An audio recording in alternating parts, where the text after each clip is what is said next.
Welcome to the apex of sports ownership, the Apex Athletic Collective. Welcome everyone to episode 43 of Instigate Success. I am Jake Schoen. I'm joined here by the original host, Frosty. He's back here. We got lots of stuff to talk about for the off season this week. Yeah, man. Yeah, I figured we'll cover the stuff that we've talked about in the past before first, just kind of a refresher, and then we'll jump into some of that new stuff. So the first thing coming up in just what is that next week is the tryout. Yeah, I'm really excited about this. May 18th. We put out a little bit of information this week on it. I don't think we'd shared previously. I think it's really interesting. As I don't know if you can hear, but my Google just responded to me. That was weird. Anyway, um, so this tryout we're actually doing in sponsorship with the IBL Pro Am League, a league that we've worked with a ton in the past. The first ever game that the Instigators ever played was against the Shuckers of the IBL, their all-star team. Our first playoff game was played in their facility when our facility wasn't open last year. A huge partner. Several of our players, I think 3 or 4 of them, played in the IBL, and that's where we actually found them before our tryout. And so excited to partner with them. Half of all the fees that we collect from players trying out for this is going to go directly back to the IBL to support that program. Super excited about that. We're a little over a week away, a week from tomorrow at 1:00. Probably the last thing I'll do as the head coach of the Hoosier State Instigators is run that tryout. So I'm really excited about it. Yeah, I'm definitely looking forward to it. The first time we'll see some players on the court for season 2. I think we're looking at probably a good strong core, hopefully coming back from last season, and then building onto that. I know we've discussed we'd like to actually have more players than roster spots, at least going into the season, and this is going to be the first step going into that. But we'll have that. We're going to stream that right here on the Patreon, Yep. so you guys will have an inside look as far as scouting goes too in the off season. Yeah, it would be interesting to hear how our fan voters, give feedback on these. So this will only be available for paid subscribers on the Patreon, dollar and up. But we are gonna specifically solicit feedback from those that are fan voters at that $10 tier or higher. So if you're not one, become one. Help us decide the squad. Some of our familiar faces from last year will be there helping us to run the practice. And so you'll see some of those guys. And so then, yeah, we'll run through the practice. We'll look at guys. Our goal is to sign, as you said, more players than we have spots. So our goal is to sign 16 players by the end of August for 12 roster spots, and then make a final cut down day, probably around November 1st. Once we'll know more about that specifically once we see the league schedule. But I'm really excited about this.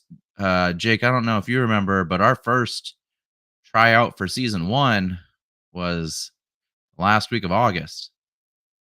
We did Yeah. one in late August and one in early October. I think October 5th was our final tryout. And so the fact that we're doing tryouts in May this year, and if we don't fill all our spots here, subsequent tryouts throughout the summer, is super exciting. That we're getting a head start. Really, not even a head start. We're like where we should be. We're the second fastest team in Indiana. I think the only team that has a tryout before us is the Legends. They have a tryout tomorrow. So that's the only team that got out ahead of us in our division that I've seen. So I think that's a really good sign for us. Yeah, I definitely think we're definitely in a much better position going into the off season this time. A second time around, we have a little bit of an idea what to look for. The other thing we are looking for is not just players, but we've mentioned this in the past, is the coach. You announced previously that you would not be returning as the head coach. So we will be looking for some coaching candidates. And hopefully we'll have some interviews here not too far away. Yeah, we've got some contacts. Rob Ronan, one of our other founders, and myself have really been burning up the phones and the DMs, as you do so often in this league, as well as talking to some of our players about interesting candidates. So yeah, I was out sick this week, so I haven't done anything on the Apex. Well, I feel like that, but actually, I feel like I got a lot done this week, given the update that we sent out to our Patreon subscribers. But the hope is next week we start actually contacting candidates to sit down and have our first conversations, and hoping to line up a coach by the end of the month. Yeah, and we had the vote out for the fan voters that closed up at the beginning of this month for not only the player evaluations, but what you guys were looking for in our next head coach, and that's definitely going to be something we're taking into account when we are looking at these head coaching candidates. Again, that's that $10 plus tier, the fan voter tier. We'll have more stuff throughout the off season to keep you guys updated with the votes and have even more say in what season 2 for the Hoosier State Instigators will be. Yeah, it's so funny. I love this idea when we came up with it, not to toot our own horn, but like the fact I don't know any other like pro sports franchise where they're like, "Hey, what do you want to see in a head coach, fans?" And Mhm. putting those folks, our fan voters filled out the same survey with the same weight that you and I filled out, right? And it was all Yeah. anonymous. So, the things that I put in there, based on the survey results, some of the things that I thought were important, not everyone agreed with. And I don't know if it was you. I don't know if it was fan voters. It doesn't matter. It all goes into the same pool, and we'll use that to make decisions. Same with players, right? The only one that we had to throw out was I'm going to tell the story, and I'm sure he won't mind, but Yeah. Ronan filled out the survey backwards and put all the good things as bad things and all the bad things as good things when he was talking about players and the team. So we had to throw his survey out and have him complete another one because it threw everything way off, and wasn't actually indicative of what he thought. So, for me, I think the biggest thing that I learned that we need, and I don't know about you, but for me, for a head coach, one of the biggest things that I'm looking for is someone that can set the tone and culture off the bat to be positive and hardworking, right? Both of those things. I felt like towards the end of the season, we started to build a little bit of chemistry with some guys and a little bit of brotherhood. I think there were some other things that could have been a lot better had we set the tone earlier in the season. So for me, that's probably even more important than X's and O's. I don't know. What are you looking for in a coach? Yeah, I mean, I'd follow pretty much that same path. I think uh I mean, no knock on you at all, but you stepped in there and it seemed like the culture kind of took over, even though you don't necessarily have that background in basketball as a head coach or anything. Yeah. And you kind of flipped the script on the season, took our win loss record and basically flipped that. So we definitely have the players capable of doing that. The Yeah. one positive we will have is that we should have the coaching situation figured out much more in advance going into the season. So we should have off-season workouts with the players, and hopefully that chemistry builds with that too. Yeah, again, Coach Patterson, I think we signed him the first week of August last year, right? Or second week of Mhm. August, 2 weeks before the tryout. And he didn't have time to do those things and build with the team.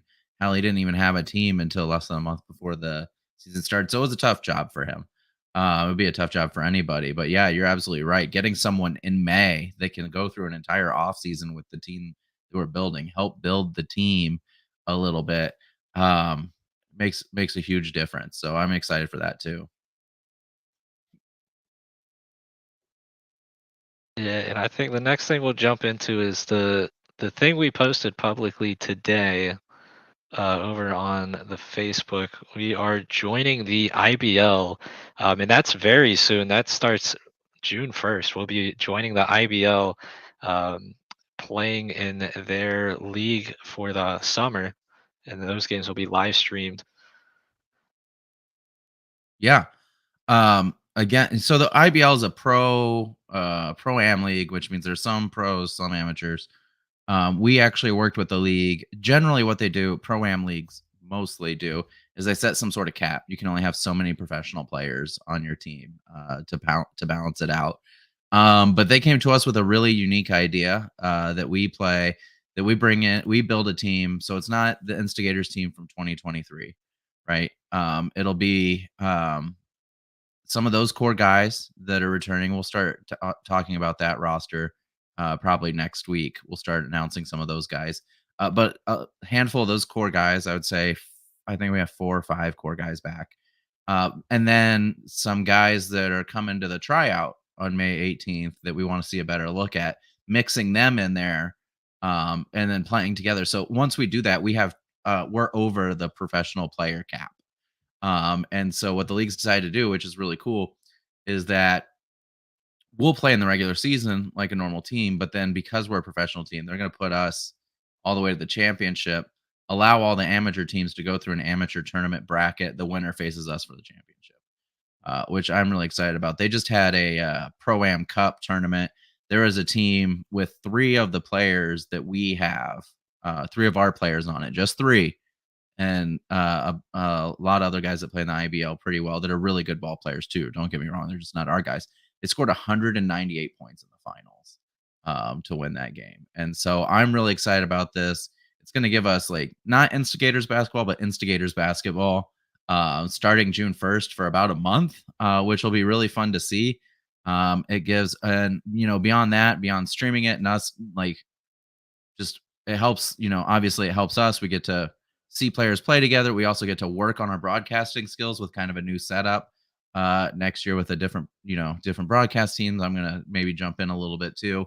And try out some of that stuff. But it also just gives these guys a ton of reps together against really quality competition, which is really exciting because then we can kind of see and they can learn from each other. They can get to know each other. One of our problems last year was turnovers because guys didn't know where other guys were going to be because they didn't play together a lot. Right. And when you maybe practice once a week, maybe play together once a week for 16 weeks, you can't get that chemistry together against some of these teams that have been playing together forever. So now we have an opportunity to do that. Plus, we get the IBL some more coverage because we'll be streaming our games. We've opened it up that we're open to like having them record and send their games when we play some of those later, maybe for amateur hour or something. But I'm really excited about this. We're going to have basketball in June. Who would have thought? Yeah, I'm definitely looking forward to it. I know we've got a new setup we'll have for our streams, and I want to test that out before we go into the regular season. For sure. Kind of fine tune that. I know we kind of were learning on the fly for this first season, um, but yeah, no, it's a great opportunity for a lot of our guys to kind of showcase their talents and the guys at the tryouts, to get a second look at, get some more knowledge on their play style, see how they fit in with the team. Yes. But it's going to be a lot of fun. Kind of a little bit of an extra dose of Instigators basketball before we jump into the ABA season. But it's cool that we've had such a great partnership with the IBL. Going from that first tryout, the exhibition game against the Shuckers, and then even with the playoffs last year, Yeah. that first game being hosted there, they've been great partners all throughout, and it'll be fun to be a part of their league going into June. It will. I kind of think of it as a summer league for us, right? Like we're getting some of the rookies and some of our vets some time to practice together. I don't know if you've seen or heard the news, but the IBL this year is the Shuckers are actually going to be an exhibition team for the ABA, which means that they're going to have some really good players. So by no means do I think we're just a shoe in to win this tournament. There's some really good former professional basketball players in this league that can ball real well. And the Shuckers out, they beat us in our first exhibition game. So I think it's going to be tough competition, and we're going to learn a lot from it. We didn't want a cakewalk, and so this is like early summer league. I'm excited. Yeah, and we've got a question here from our guy Jason Wright. He's always here for the streams. I appreciate your support. We got, will the winner of the IBL bracket be the winner of the IBL and then play us, or if the Instigators win, would they be the champions? Yeah, so the Instigators would be the champions. They'd be the IBL championship champions. We just get basically a bye to the championship, like a first round seed. So, yeah, so we would be the IBL champions, I guess. But yeah, it's yeah, it'll be great. So, I also saw that Jason posted on there the Legends pricing was super high for their trial. It's like $150. I don't know if you saw that. I Uh, didn't see that it was that high. That's extremely high. that's really high. Yeah, ours was 50 last year. We bumped it up to 60 this year. One, because we're an established team, and two, because we're splitting the fee with the IBL. With the IBL, I've seen 50 to 75 is usually what you see as kind of the average. 150 is pretty high, so it'll be interesting. Yeah, and I mean, no knock on the Legends, but if you looked at the teams last year, I mean, we beat the Legends both times, and the overall record we're a little bit better than the Legends. Yeah, we beat them 3 times, including the play. Or no, we didn't beat them in the playoffs. Someone else did, right? We played the pros in the playoffs. My bad. But yeah, we beat them Yeah, 2. we played. So Jay, Yeah, we played the Legends.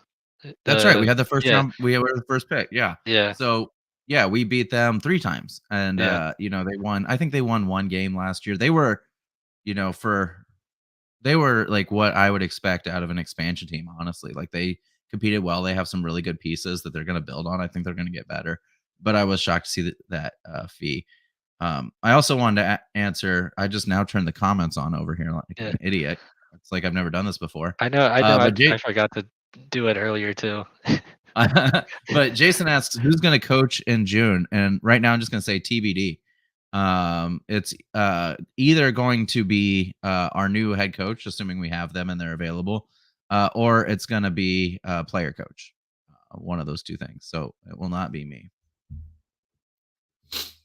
Hell, maybe we'll put Rob out there. What do you think? Yeah. Dude, I don't know. I Does might he? get in. I might get in the game. You know. Yeah. I know we threw around the idea of the celebrity player at some point this past season, so maybe we'll have to try it out in the IBL first. Yeah, why not? Just put me on the roster. Put me in, Yeah, coach. yeah, But yeah, so that's the IBL coming. I think it starts June 1st officially. So we'll be there, and we'll have games ready for folks to view. I can't wait, man. yeah. And we've got a bunch of other off-season news. I don't really have like. Oh wait, I've got one more thing to cover that we've went over in the past, and then we'll jump into Got the the some of that graphics. new Yeah, let's stuff. do it. Um, but we announced this a few weeks back, but we should be starting this up pretty soon. Monday nights, I think, is the night that we're going to wind up doing this. Amateur night will be coming very soon. Yeah, I'm really excited about it. It's either going to be this Monday or next Monday. It was planned for this Monday. I got sick, feeling a little bit better. I also have to still get permissions from the first team that we're going to have. But so either this Monday or next Monday, hopefully we'll have an announcement tomorrow or Sunday for folks. By the way, happy Mother's Day to all the mothers out there this weekend. But I'm really excited for amateur night. Gives us a chance to kind of cut our chops. We were talking about it. I love a bunch of different sports, and so I follow them, and so it's fun to watch like all these kids, that are going to be performing if we get some of that, or we've talked about maybe doing the A7FL because one of our owners, Joe, actually owns A7FL Indy and A7FL Cincinnati, and so maybe we'll play some of those games. The IBL has talked about sending some things. So I see he hasn't sent it to me yet, but I don't know if you've been watching Bang Bang posting highlights of himself on Instagram. His lacrosse team's in the middle of playoffs right now. He just scored a goal the other night. So maybe we'll get some of those games. I'm going to hit him up. Yeah, that'd be fun. I don't know lacrosse very well. I'm a little bit more limited on my sports Yeah, yeah, knowledge. But I'm definitely looking forward to it. I know he's been a supporter throughout as well. But he yeah, was a fun guy with the fan controlled side, and then now being part of the AAC too. yeah, But I think for somebody like me, it's really gonna help expand my knowledge in the sports universe, because I am definitely a little bit more limited. I know American football, basketball. I know baseball a decent bit too, I'd say. yeah, But outside of that, and like auto racing, but yeah, outside of that, I'm pretty limited when it comes to sports. And I know one of our goals is to expand the AAC network into more than just basketball, so it'll help yeah, expand and see, what our fans enjoy.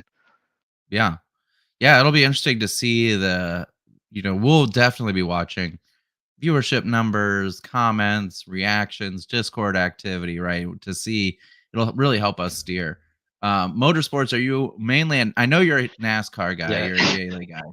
Are you mainly NASCAR? Do you ever watch? Do you ever watch any of the others? IndyCar, Formula One, the other ones that I watch that aren't worth naming. So I watch mainly NASCAR. I do watch like Formula Drift a little bit. Oh yeah, yeah. Formula Drift's fun. Yeah, I was gonna go to Atlanta this weekend to go and see Yeah. that, and then I forgot. I mentioned to you before the broadcast. This weekend's Rockville, so right across the street from me at the Daytona Speedway is a bunch of rock concerts going on like this whole weekend, Thursday through Sunday. So I didn't wind up going to that, but yeah, I like Formula Drift, and then like dirt car racing, but those are like Okay. mainly what I watch. I've watched like a little bit of like Formula One, like open wheel type Yeah. of stuff too. So I understand that, but I'm Yeah. not like super big into it. I'm a big open wheel guy. That's almost all I watch. I will occasionally tune into the truck series. Mhm. I used to watch NASCAR a bunch when I was a kid. I don't watch it anymore. I did get in. Now I've been getting into Nitro Cross, which has been fun to watch.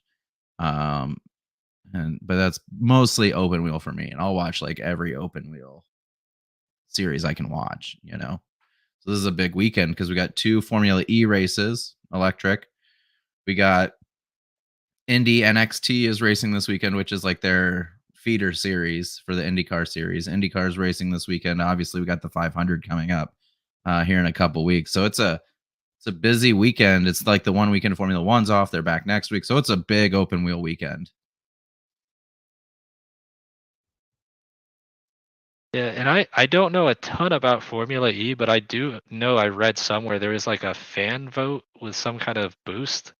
They just got rid of that. It's one of the things that drew me to it, besides it being electric. I have an electric car as well. Diecast racing, Jason says, sorry, I just got into watching. I'll check out 3D Bot Maker, but I just got into watching Diecast. It's really interesting to me. But yeah, so Formula E in their first two generations had a fan boost. And so basically what they do is they set the motors for the electric formula cars to only produce so much energy. But then yeah, they have, instead of like, not to get too technical, but instead of like DRS, like in Formula One, which is a zone you go through, and if you're within a second, you can open your wing and you can go faster.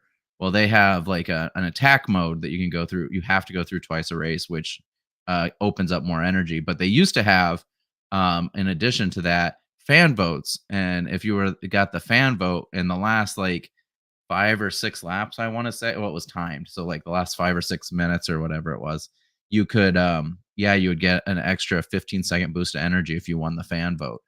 And so the problem was, I guess, is that the same racers, just kept winning it, whether they were competitive or not, which is unfortunate. But I really enjoyed it. I voted for it every time.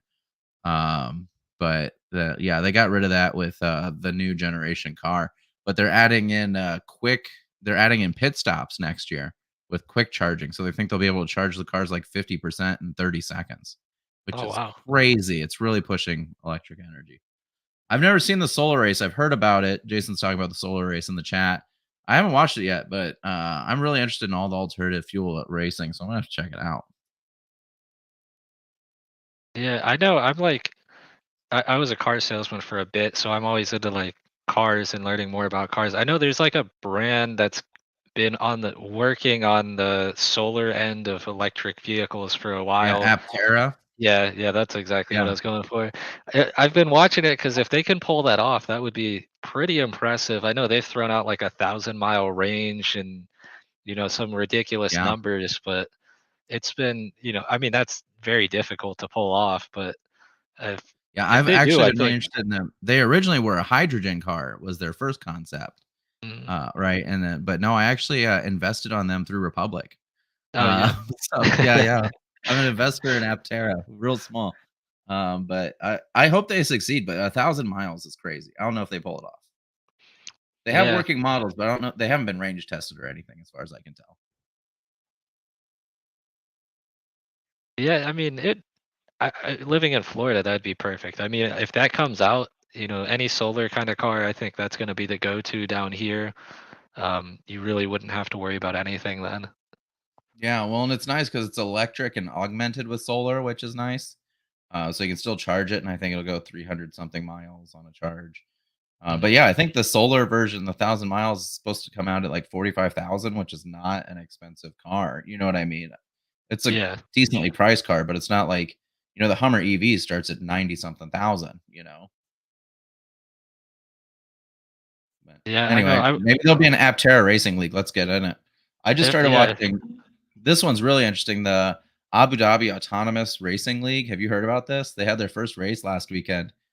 I don't know how I stumbled across it, but it's literally driverless Formula 4 cars programmed to race each other around the track.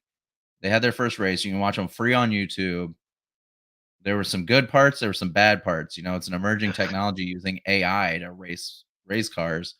But they actually put a former Formula One driver out there racing with them. It was really interesting to watch. But there's no cockpit, no driver. It's all completely autonomous and AI driven.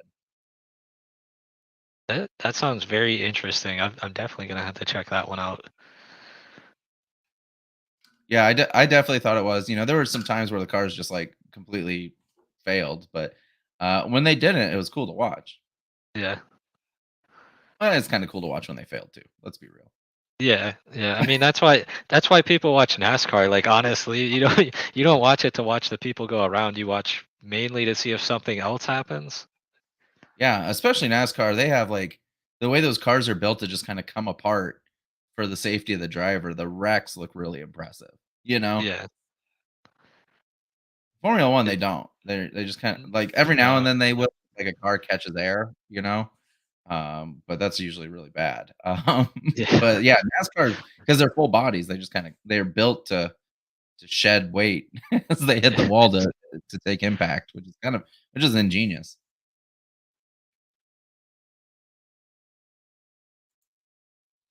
Yeah. Well, what Well, other news items do you want to talk about this week? I know we dropped a I lot know. this week. I know. I was gonna say I don't really have a graphic for too much else, so I just had Yeah. like a generic like Ooh, I like more this. Yeah. off-season updates.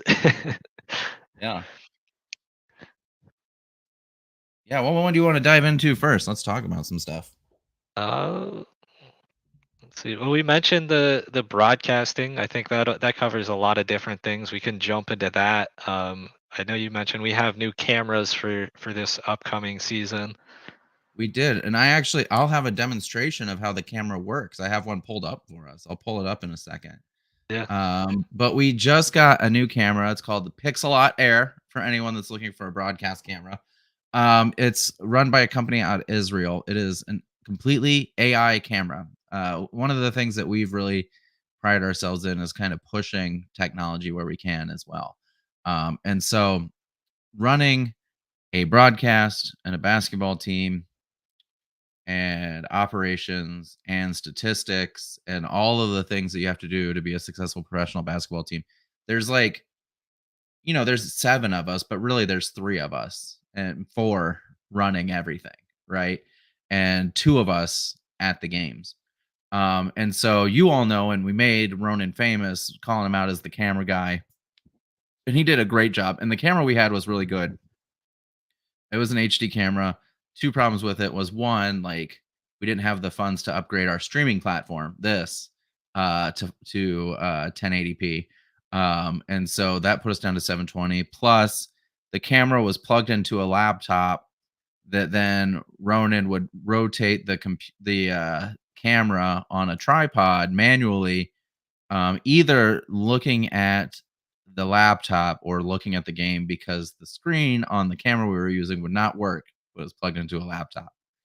And so like you and I talked about it often with him, and I think even on some of these, he did an excellent job Yeah. for the work that he was doing, and for what he had to do. But we really wanted to find a way to upgrade our cameras and upgrade the broadcast. I think that's one of our biggest places for growth. Our subscriptions right now bring in more money besides anything but merchandise sales for the team, right? including ticket sales. Right, we make more money in subscriptions than we made in ticket sales last year. So we said, okay, how can we make this better? How can we get something that's 4K? How can we get something that makes it easier on Ronin? How can we get something that makes us look like a professional broadcast?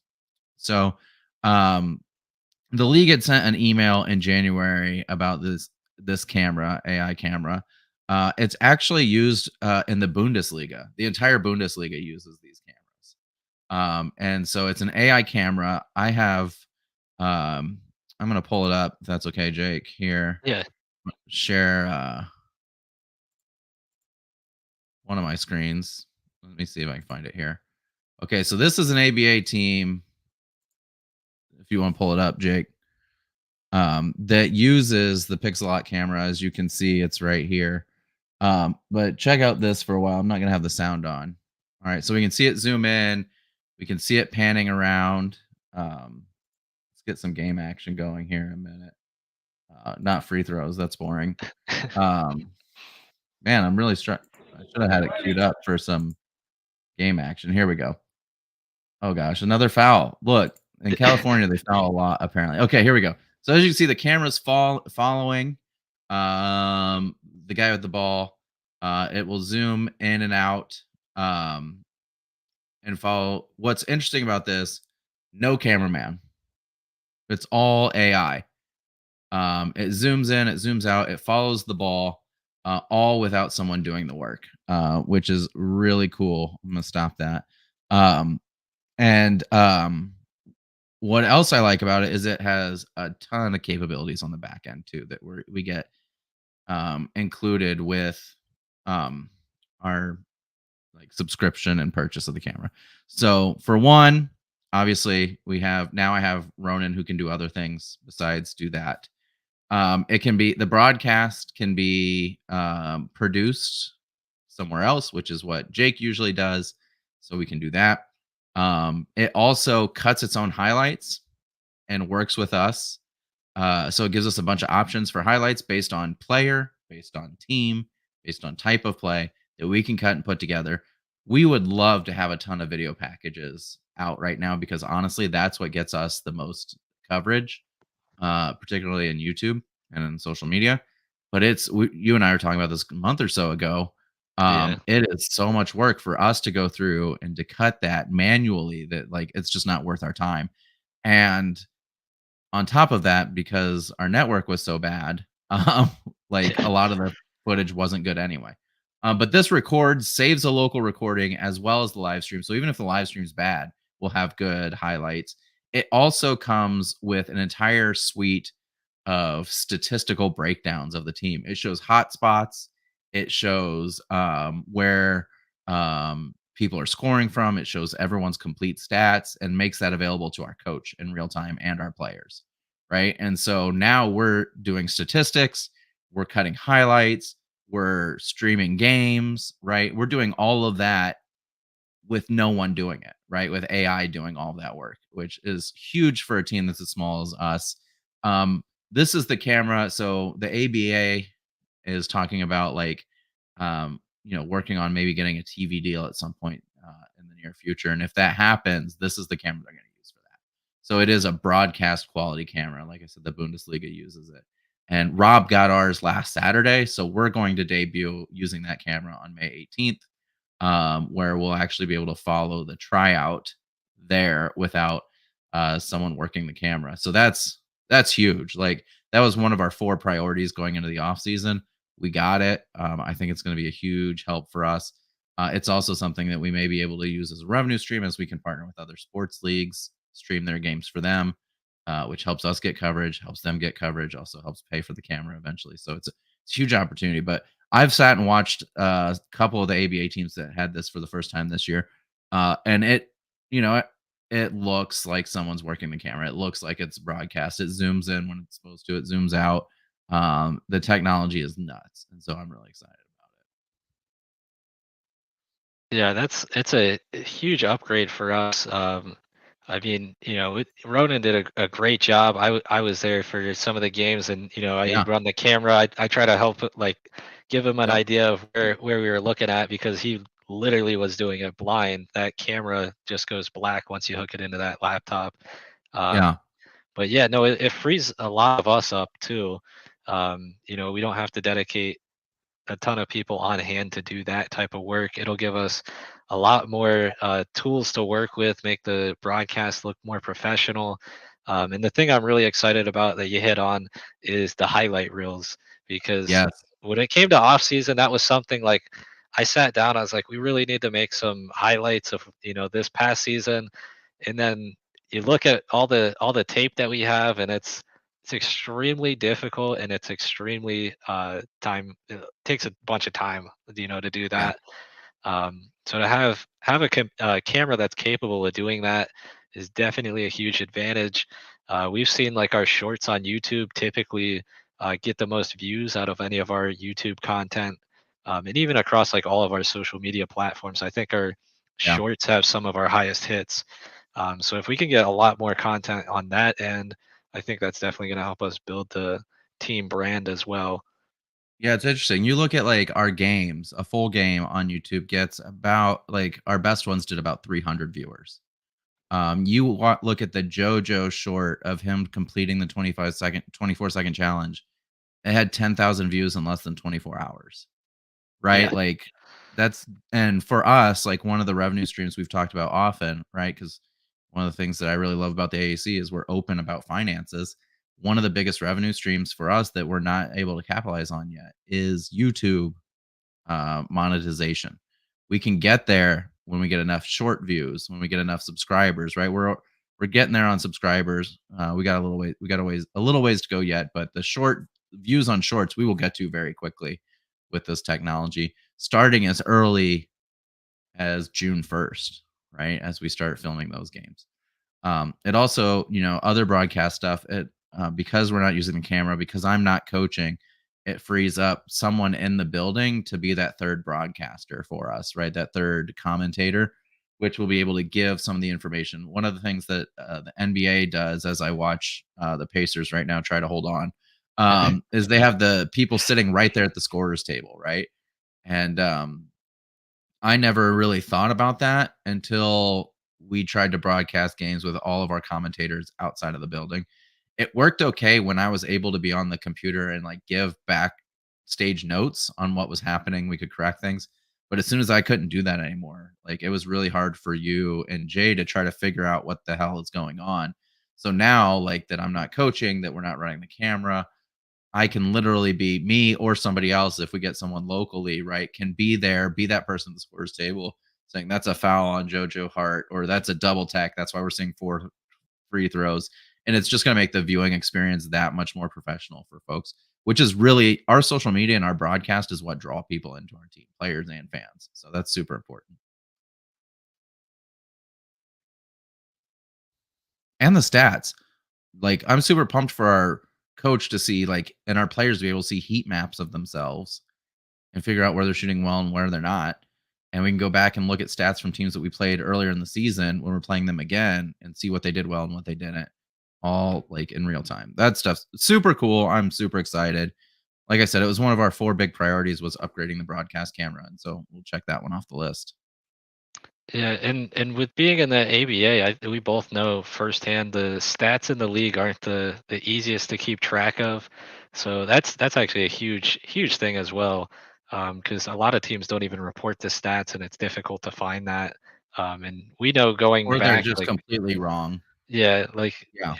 it's very difficult to keep up on that. But even us, we had a couple of games where the camera, kind of missed some spots, and we couldn't really keep track of our stats because of that. Yeah.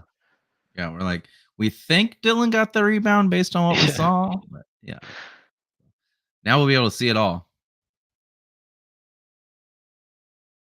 Jason wants the heat maps too. Maybe we should make them like we can make them public. We can do overlays. We can do all those things. That'd be interesting to see. yeah, it'd be cool if we could like implement that into the broadcast. Yeah, I know it definitely has capability. So, like you said, it's great to have the IBL where we can play Yeah, around with stuff. It's gonna be very much like our hope is that it looks professional and folks see it, but it's also gonna be like know that we're going to be messing with it. You know what I mean? And trying to make sure we get things right for the regular season. So we'll try stuff like that. Maybe it'll work. Maybe it won't. But thank God the Pacers just won, by the way. They held on Yeah. 2-1. Should be 3-0 Pacers, but I digress. Anyway, but yeah, so that's the camera. I'm really excited about it. Yeah, we could jump into the advertising agency Yeah. that we got the partnership in. We're building that brand, trying to become more professional. We're definitely trying to take that next step when it comes to advertising this year. Yeah. So I'm going to say this is one of our 4 main priorities. So I'm just going to say the 4 main priorities so people know. And Yeah. this is not first to fourth. This is just the 4 in whatever order comes to my head first. Number 1 was upgrading the broadcast camera.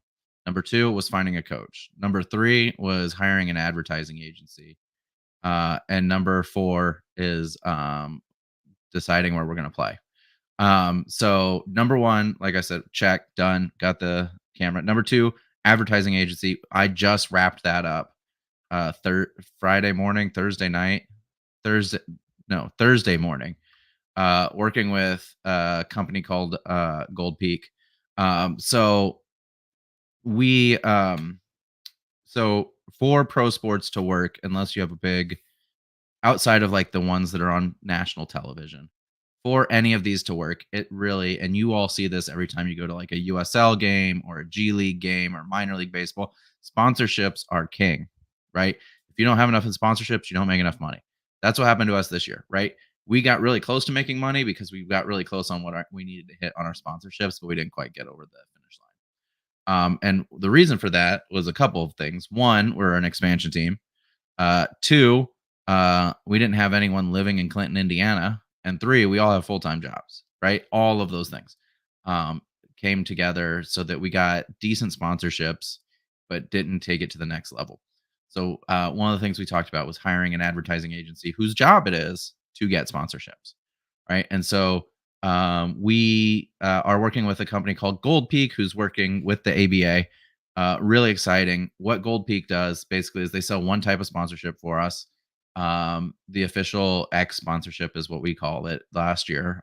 They take a cut of it, but they work on it full time because they're working on it off commission, right? So they're working for us and a bunch of other clients to like sell as many of these as possible, right? And so our hope is that it really helps explode it, and so that when you're working, when I'm working, when I'm out sick with COVID, we like have somebody working on sponsorships starting now, right? Not starting again last year. We didn't sign to play in the CRC.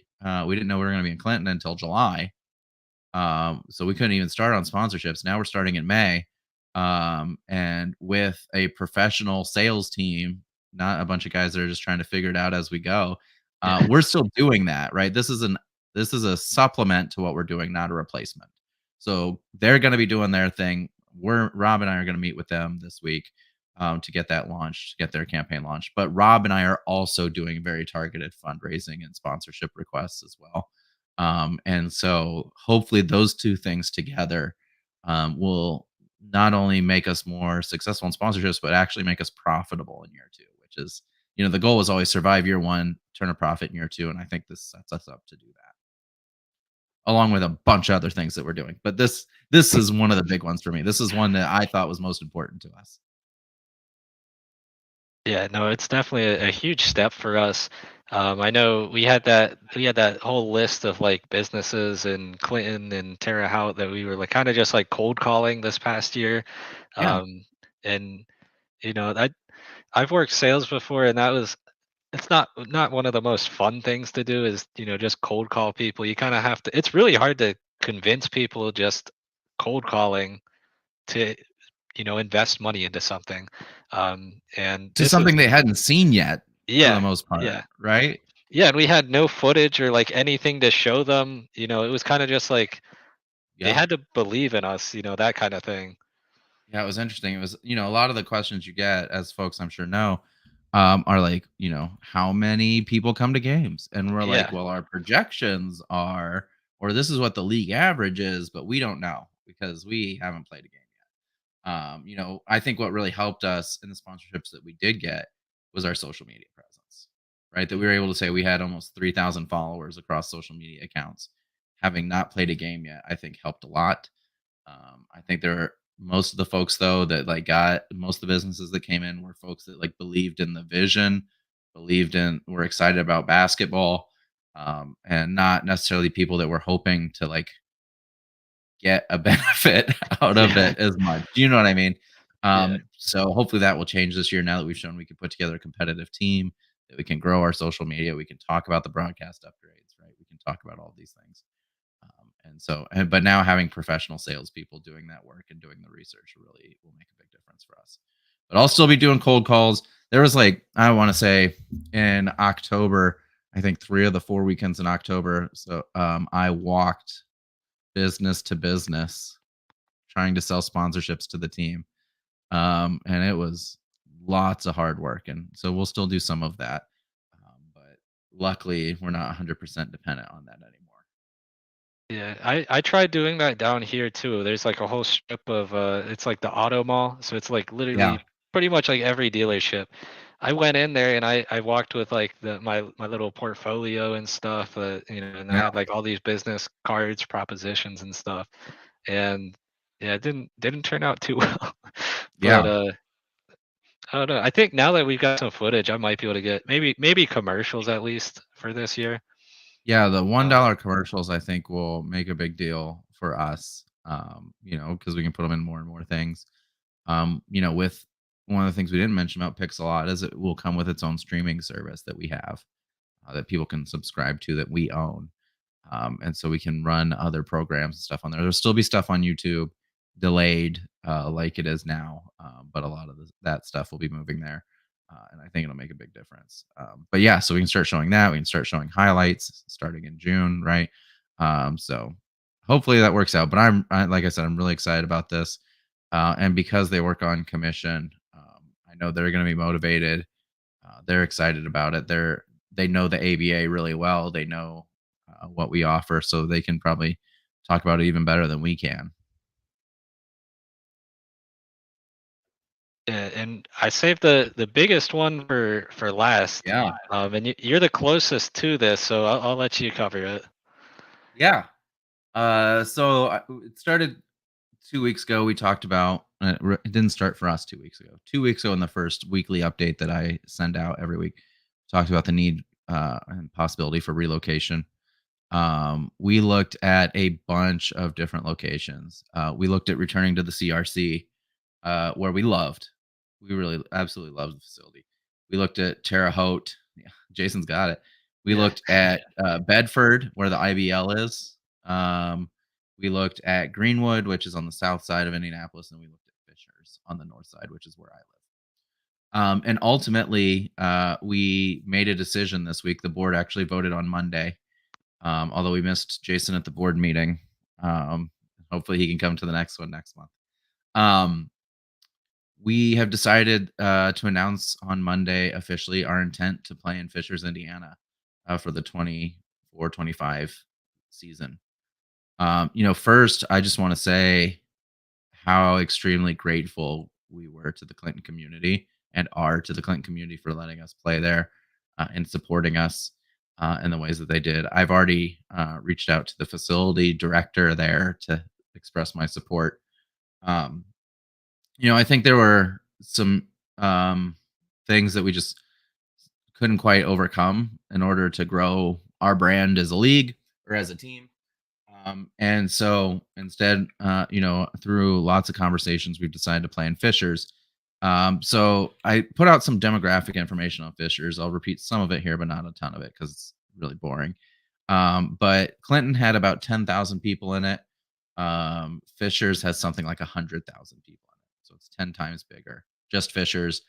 The county that Fishers is in is the most populous in Indiana, even more populous than Marion County, where Indianapolis is. It's the fastest growing. There is a hockey team here already in the IHL. An indoor football league team will start playing here next year.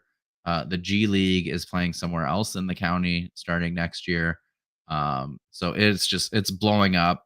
It's the place to be in Indiana, to be honest. We're looking at we're not ready to announce facility yet. We're talking to 4 facilities at this point. That would all be great. And so we'll have more details about that soon. But I'm really excited about it. Um, Rob and I have a ton of business connections here in Fishers because that's where I live, right? That's where my kids go to school. A lot of our players live in near Indianapolis. So for a lot of them, they were making so here's a good example. When I would go to a game, we had players that would ride with me that I'd go pick up in Anderson, which is about 20 minutes from me. And then we would drive to Clinton, which was 3 hours, 2.5 hours. Then we drive back. So just commuting, we're at a 5 hour drive. Guys are exhausted, right? They're stiff in the car. Now playing in Fishers, most of our players that played for us last year are within an hour, maybe an hour and a half. So guys will come in more rested. It's more central location. We're close enough to Indianapolis. I think we're 38 miles from Indianapolis. So we're far enough out that it's a suburb of Indianapolis that I'm not worried about like being too close to the Pacers or to the Fever, although Fever games are going to be bonkers this year with Caitlin Clark. They already were yesterday. So we're far enough out from that stuff. But there's still like a ton of players in the Indianapolis area that will look for places to play. So I think it's going to be a great place. We're about an hour from the Danville Lions, the Indiana Lions. We're 30 or so miles from Newcastle, which is where the Legends play. So there's still that little rivalry there with those teams, but it opens us up to so much more. And so I'm really excited about it. I know Rob, who's been helping me go through this, is really excited about it. It sounded like the whole governing board thought this was a great move. I think it's going to produce big things for us. People don't understand, some of the facilities we're looking at, for instance, are high schools. And like if you go to a small town outside of Indiana, or even a big town outside of Indiana, they're like, oh, a high school gym. It looks like Clinton, right? Clinton was like the standard for high school gyms 100 years ago, right? Some of the high school gyms we're looking at sit 5, 6, 7,000 people. So like there are plenty of opportunities to play in really cool places. And so we're going to look at some of those, where our attendance last year peaked at 109 at one game and went down from there. So our hope is to find a small, intimate facility that will like be cost effective for us, but give us some room to grow and then grow with it. And the good news is as we grow, we don't have to leave Fishers to do that. So I'm really excited about it. Jason's really excited about it. I'm going to be sad when we post it on Monday because I know there are going to be some fans.